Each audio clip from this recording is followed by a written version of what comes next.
Bora, torcedor, tudo bem? Vamos avaliar o jogo do Grêmio contra o Ipiranga e eu convido vocês para fazer uma análise um pouco diferente. Taticamente é impossível da gente fazer essa análise, até porque é um time que nunca jogou juntos, a gente viu que é um time que não tinha entrosamento nenhum, é um time misto com reservas, titulares e até jogadores do Sub-20, que foi a grande base dessa equipe para enfrentar o Ipiranga lá em Erechim, mas a gente consegue ter algumas noções sobre individualidades, e estas individualidades, elas se sobrepõem ao todo do time no jogo de hoje. Quer ver? Vamos falar sobre Gustavo Nunes. Olha só que individualidade sensacional. Um jogador que desde o sábado, quando deu aquele passe para gol pro Galdino, que acabou dando um empate pro Grêmio em casa diante do São Luís, é um jogador que mostrou que tem muita qualidade e muita técnica. Naquele jogo, ele já mostrou ser diferente e hoje ele jogou toda a partida sendo esse jogador diferenciado. Tanto que ele foi o jogador mais acionado. Ele foi a individualidade que o campo mais procurou durante o jogo.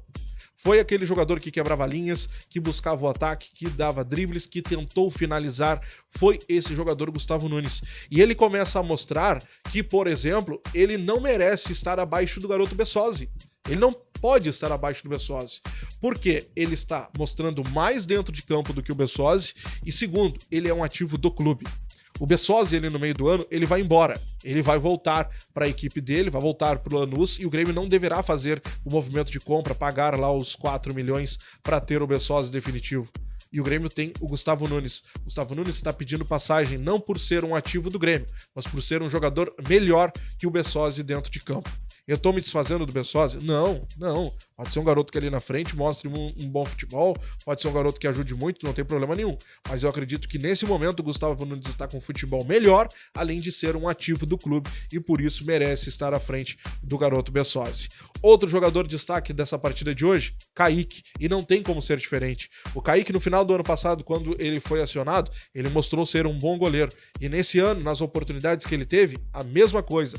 Resolvemos um problema que nós tínhamos nos últimos tempos, nas últimas temporadas. O problema de goleiros. Hoje temos um grande goleiro titular, Marquezin, e temos um ótimo goleiro reserva, o Kaique. Show de bola, a melhor contratação daquela janela terrível do meio do ano, o Kaique.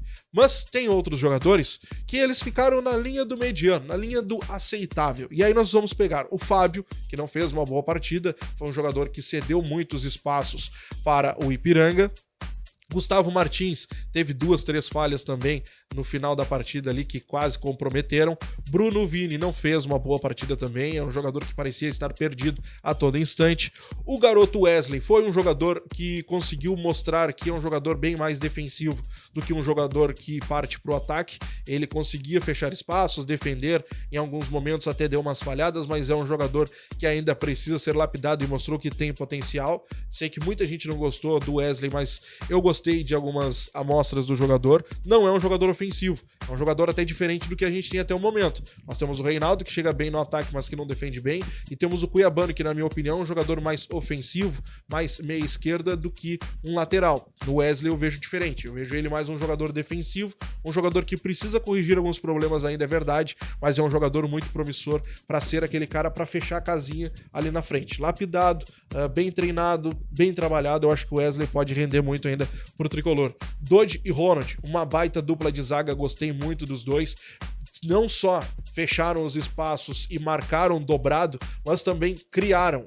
E muito criaram porque nós tínhamos um jogador ineficiente dentro de campo. Natan, essa foi a partida que, se o Renato estava dando aqueles recados nas coletivas para jogadores que tinham oportunidades e não aproveitavam, esse jogador é o Natan.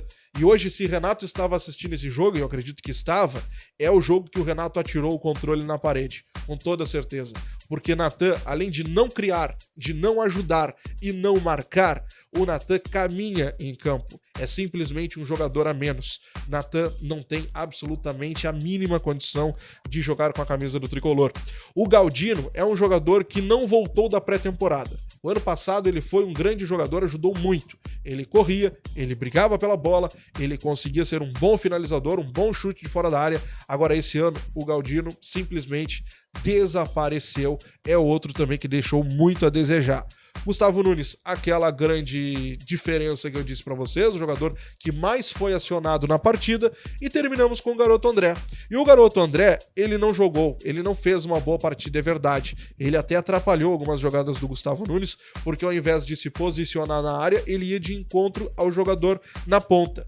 E talvez aqui esteja alguns daqueles erros infantis que o Renato tanto falou que o André ainda comete. É um bom jogador, um jogador promissor, mas que ainda precisa ser lapidado.